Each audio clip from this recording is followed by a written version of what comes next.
until you're making, let's say, $20,000 a month, it's hard to understand the limits of what money can buy. You certainly are less happy when you don't have money. But beyond a certain point, there's the diminishing returns set in very, very quickly. It's almost like you never enjoy it because you're struggling, you're struggling, you're struggling, and then it feels like you have way more money than you need.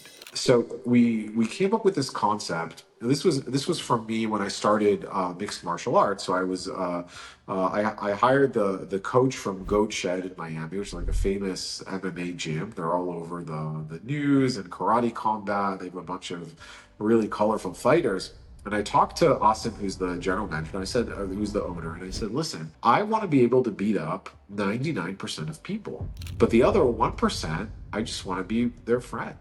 I'm like, I don't want to get to the 0.1%. I'm like, I could mess up my ears and I get a concussion and I hurt my knees. Like, I don't want to do that. I read Hickson Gracie's book and he has tons of injuries. He can barely sit down. And I was like, well, he was the king of the world for a while. And I was like, well, so one of the things that I realized is there's 5 different freedoms in life. And the goal, I think, should be to get to the top 5% or the top 1% in all of those freedoms. And then it's not like you can't improve, but you shouldn't try to get to the 0.1% in one area if it's going to cost you the other 4. And I think that the people that do that end up feeling really dissatisfied in their lives. So I'll talk about all the different freedoms and why I think they're important and how to get to the 1% or the top 5% in each one. So the first freedom is just freedom of your time.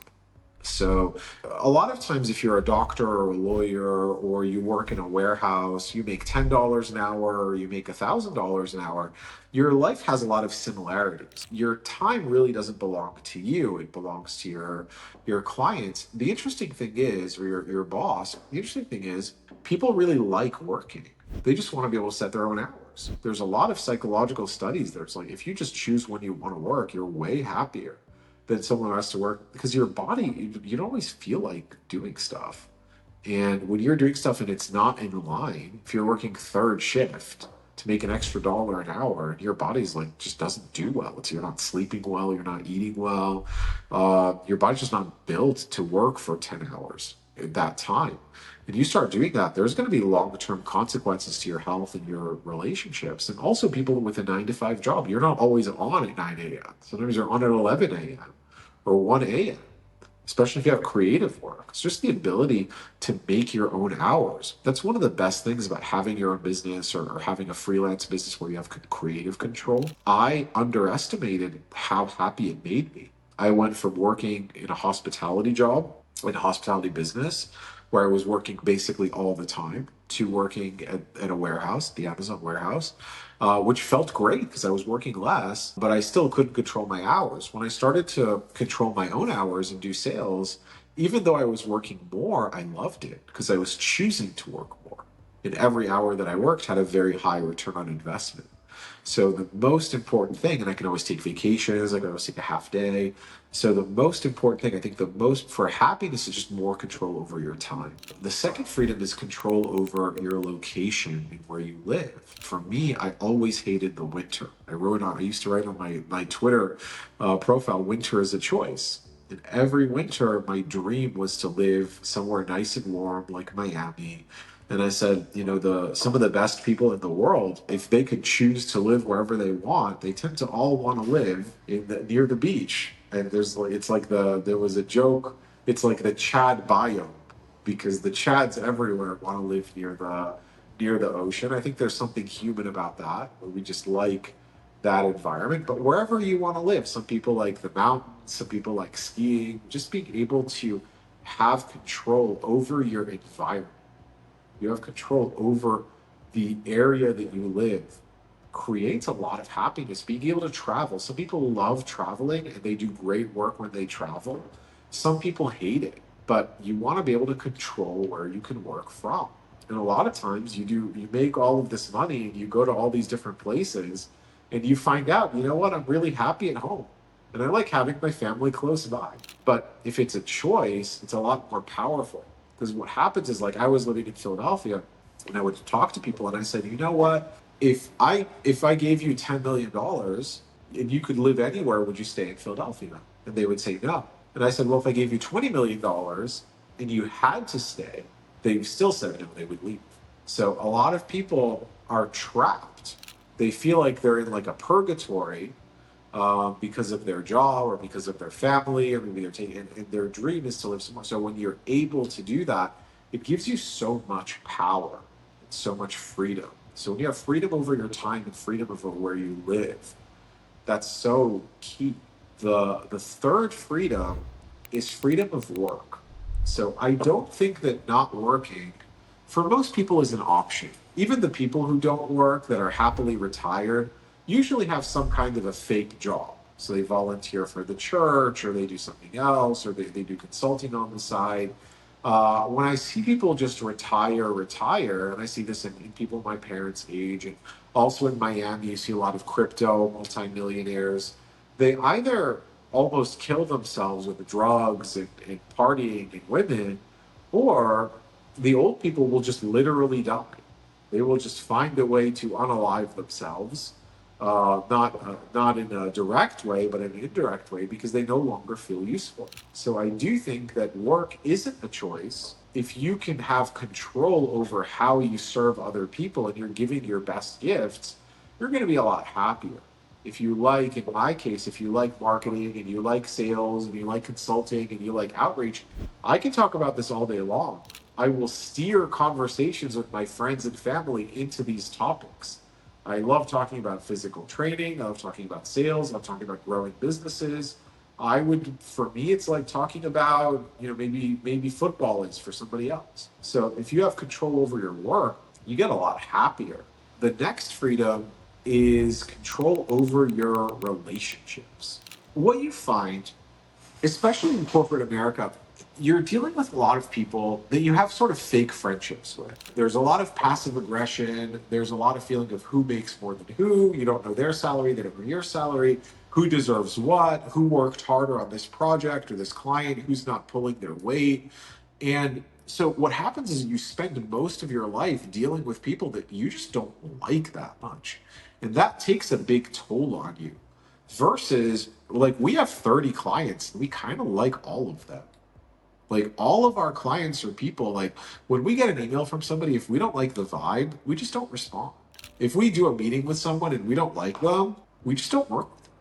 So being able to control who you work with and who you spend time with, because we're so easily affected by other human beings. We're so easily affected by who we spend time with on a daily basis. All of us are. Sometimes you get on a sales call with someone and your skin crawls. You don't even know why. You have to take a shower. But imagine that was your boss. That, for a lot of people, that's their reality.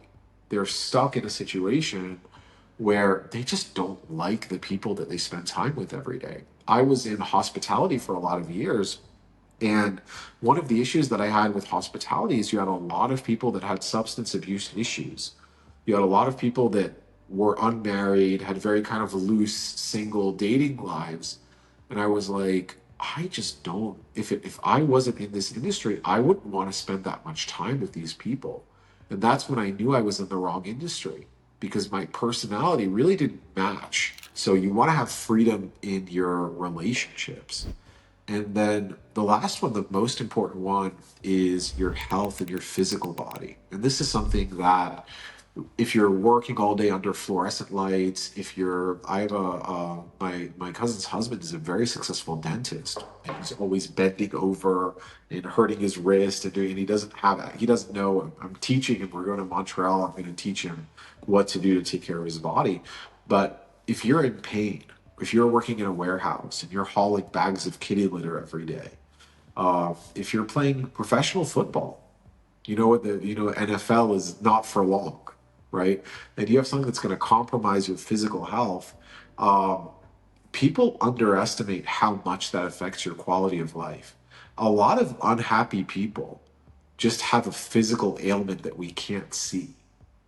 A lot of times, you think back to the most unhappy people in your life, and they had some kind of ulcer or cancer, and you couldn't tell from the outside, but it was really the consequence of a lack of physical health or being obese or metabolically unhealthy. So I do think that your health and your physical freedom, your ability to move, and your ability to run and jump and sing is so important. I think it's the most important thing. And you see a lot of people sacrificing their health for money, which is it's I'm not going to say easy to make more money, but compared to your health, uh, there, there's almost nothing else that's more important. You want to get to the top 1%. Obviously, with health, it's for your age group, right? In all of those areas, in your health, in your relationships, in your work, in your time, and in your location. But you don't want to get to a point where you have to compromise four to get to one, because you'll end up so miserable. And a lot of times, the worst feeling is you'll meet another guy who got to the top but didn't sacrifice those things, because you sort of need all of those things optimized to work at your best. And it doesn't take that much. A lot of people, they look at me and Liz and they think that we live in the gym, when in reality we're in the gym maybe 3 4 hours a week. um, so there's when you learn how to optimize things, it takes a lot less work than people think. um, so yeah, that's the you want to get to the 1%. Top 1% is pretty hard, but you can do it. If you're watching this, you can do it. But don't get to the 0.1%. It's 100 times harder. You might have to take steroids. You might have to train 5 hours a day. You might have no money. It's not worth it. Get to 1% in all the areas, and then it's time to make friends. Because when you get to the 1%, your connections are going to be more valuable than anything else. That's it, guys. So if you like this video, if this was helpful to you, obviously you can comment, you can like and subscribe. I try to do a mix of outreach content, of sales content, and just general lifestyle content, because I'm aware of the fact that, I've lived many lives, and I've learned really what works and what doesn't work. I know what it's like to work 80 hours a week, and never see the sun. And I know what it's like to work 4 hours a day and get coffee and tip $5. And I've lived both of them.